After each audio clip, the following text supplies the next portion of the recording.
शुरुआती फिल्मों में लोगों की छींक, लोगों का कहीं से निकलना, लोगों का आना जाना, ये सब शूट किया गया। उसके बाद फिर आए जॉर्ज मिलीज, जिन्होंने चमत्कार वाली फिल्में दिखाई, यानी लोगों को चमत्कृत किया, क्योंकि वो एक स्टेज मैजिशियन थे और जिस तरह की फिल्में वो बनाते थे उसमें अक्सर तरह तरह के करतब हुआ करते थे, हैरत अंगेज चीजें हुआ करती थी। लेकिन इन सब के बावजूद सिनेमा में अभी वह चीज नहीं आई थी जिसके आधार पर हम आज सिनेमा को जानते हैं, और वो है कथानक। पहले की जो फिल्में थी वो स्टेज का, थिएटर का एक सिनेमैटिक प्रतिबिंब थी। जैसे थिएटर में कोई घटना होती है स्टेज पर, तो आप उसे एक जगह बैठकर चुपचाप देखते हैं और वो घटना पूरी वहीं के वहीं घटती है। उसमें आप दो घटनाओं, तीन घटनाओं के बीच में इधर से उधर नहीं कूदते,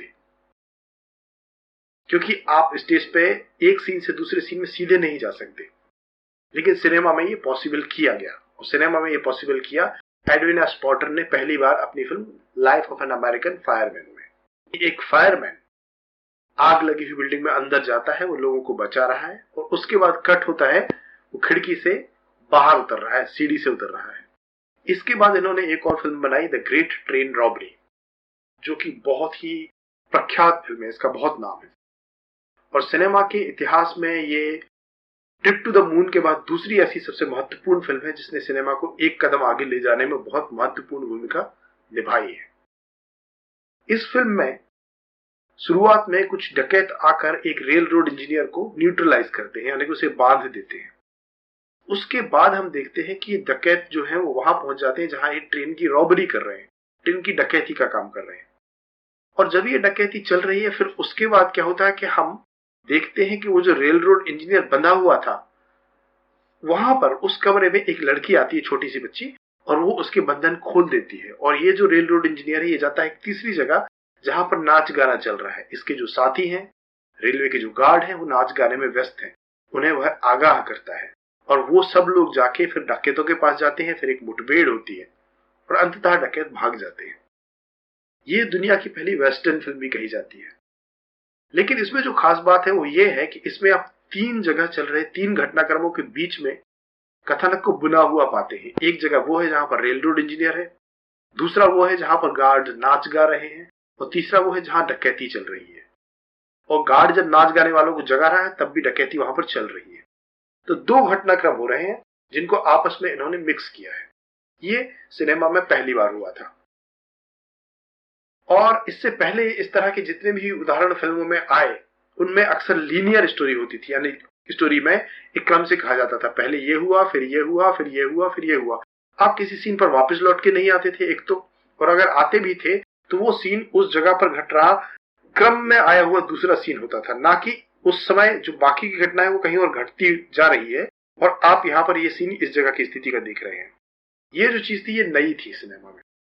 इसके अलावा ग्रेट ट्रेन रॉबरी में ही इन्होंने पैन और टिल्ट का भी उपयोग किया। कैमरा पैन करना यानी कि ऐसा समांतर ये घुमाना जमीन के समांतर, और ये जो है वर्टिकल ऊपर से नीचे ले जाना, ये इसको बोलते हैं टिल्ट। जब कैमरा आपका ऐसा होता है, आप किसी चीज को ऊपर शूट करते हैं या नीचे करते हैं तो इसको कहते हैं टिल्ट अप, टिल्ट डाउन। और इसको कहते हैं पैन, और पैन इस तरफ का। ये राइट लेफ्ट तो मेरा अलग है, आपका उल्टा हो जाएगा। तो इन चीजों का भी इन्होंने सबसे पहले उपयोग किया। खासतौर पर इसका उपयोग किया इन्होंने कहानी को कहने में, क्योंकि ट्रेन रॉबरी, यही ग्रेट ट्रेन रॉबरी के अंत में एक सीन है, अंत की ओर जाते हुए, कि जब डकैत भाग रहे हैं, आप देखते हैं कैमरा आपको दिखाता है डकैत भाग रहे हैं, स्क्रीन पर फ्रेम में केवल डकैतों का भागना है, और भागते भागते भागते फिर फ्रेम में एक तरफ से आते हैं घोड़े।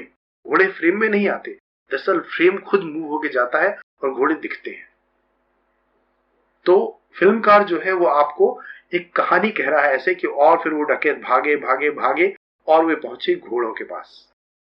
और इस तरह पैन के माध्यम से कहानी का जो कथानक है उसको दर्शक तक प्रेषित करने का काम भी इन्होंने शुरू किया। तो अब अंतर ये आया पुरानी फिल्मों और नई फिल्मों में कि जो जॉर्ज मिलीज की फिल्में थी उनमें अक्सर वे इस तरह की होती थी, जैसे कि अगर कोई बच्चा निबंध लिखता है कि मैं आगरा गया, वहां पर मैंने क्या क्या देखा, तो उसकी फिल्म में भी एक नैरेटिव तो होगा कि पहले क्या देखा, बाद में क्या देखा। लेकिन आगरा में क्या क्या देखा, उसका जो चमत्कार है, उन चीजों का जो महत्व है वो घट रहा है। उन चीजों का महत्व ही फिल्म का मूल कथानक बन जाती है। जैसे ट्रिप टू द मून, उस पर क्या क्या होता है, या क्या क्या हुआ देखा जाए तो, उस तरह से देखा जाए तो वो ज्यादा महत्वपूर्ण है। और यहां पर जो है क्रम से कौन सी चीज कहां घटनाक्रम में हो रही है, क्योंकि फिल्म की डकैती में डकैत उड़ नहीं रहे हैं, वो कोई ऐसा अद्भुत कार्य नहीं कर रहे हैं, लेकिन रोमांच जो है वो समय के बीच में उत्पन्न होता है कि ये यहां से निकला, वो वहां तक पहुंच पाएगा या नहीं, ये वहां पर पहुंचेगा तो कौन जीतेगा, कैसे ये गार्ड जो नाच रहे हैं ये क्या करेंगे, कैसे नहीं करेंगे। ये जो सवाल है ये आपके दिमाग में उठाना और कहानी को कहना, ये जो है ये सिनेमा के माध्यम से इन्होंने शुरू किया।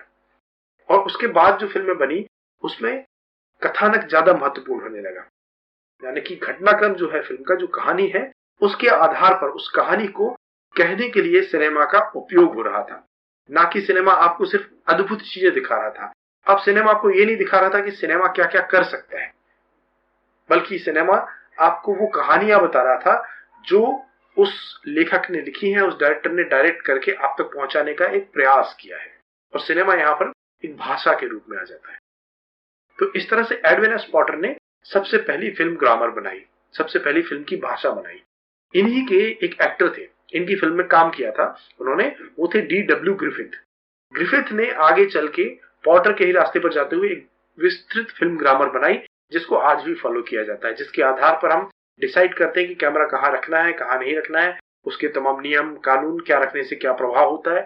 इस तरह का एक मूलभूत ग्रामर जो था वो पूरी तरह बना D.W. ग्रिफिथ में, लेकिन उसकी शुरुआत थी एडविन पोर्टर में, जिनके बारे में अभी हमने बात की। तो आगे हम D.W. ग्रिफिथ के बारे में बात करेंगे।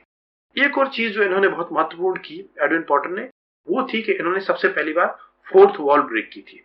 फोर्थ वॉल ब्रेक करने का अर्थ होता है कि जब कोई जो चरित्र है फिल्म के या कथानक के, वो आपस में जो कुछ कार्य कर रहे हैं वो तो करते हैं, लेकिन वो करते करते वो सीधे स्क्रीन पर सीधे दर्शकों से बात करते हैं, उस तरह जैसे अभी हम कर रहे हैं या न्यूज एंकर्स वगैरह करते हैं। उस तरह से फिल्म के चरित्र अचानक एक मौका देखकर सीधे दर्शकों से वार्तालाप करने लगते हैं। तो इसमें वार्तालाप या कोई भी प्रक्रिया, तो इसमें जो आखिरी सीन है ग्रेट ट्रेन रॉबरी में, उसमें एक डकैत सीधा स्क्रीन की तरफ गन तानता है, ऐसे करता है ठाए ठाए ठाए, और इसके साथ फिल्म जो है वो समाप्त होती है।